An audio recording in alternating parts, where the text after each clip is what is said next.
결국 수업은 여기까지 인물이고요. 파다는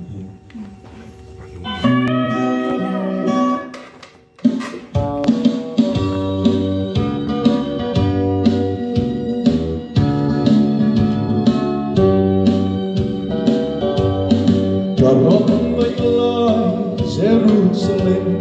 boy that's whom she Napia Ramki, Lungai Liang Fai, Redway Fate, Engto Naramki, Chunle San Re, Om Ngai Lo, Ropina Enfe Ramani, Mamoilum, Neman Kata. Apoma say kapki O pui mo Angay lungdu Im naraptu Mitamulo Pirano Ven ramoy su Rakat saktua Lai leken Eko veram re Rom no dia luka fakin Lena la moyan sa Karun na thaler atang yan Ram lau la lantur ram katira O kamakil kopui moya Katsen fe untur su Kadam lai di te tapunin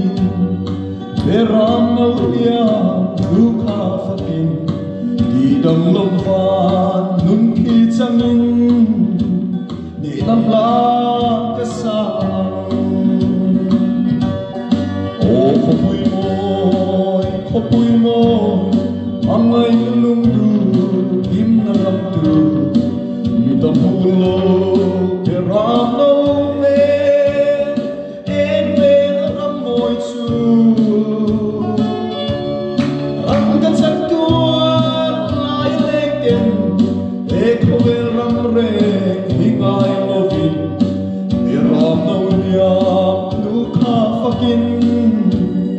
Lena la moyan sa Lalpada tu Zion Jerusalem Apuan suaka Krista tina Leto lena Janjin cha hi ani Tu po he Tu tu maceng ta Lau tu reng reng Kan nay lo ve Kuta saklo kopui moi ki Kanta tiamani O kopui moi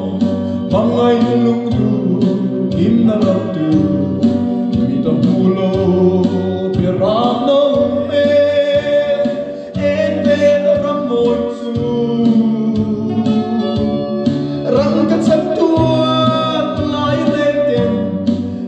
Beram re hingai lovin Beram nauya duka fakin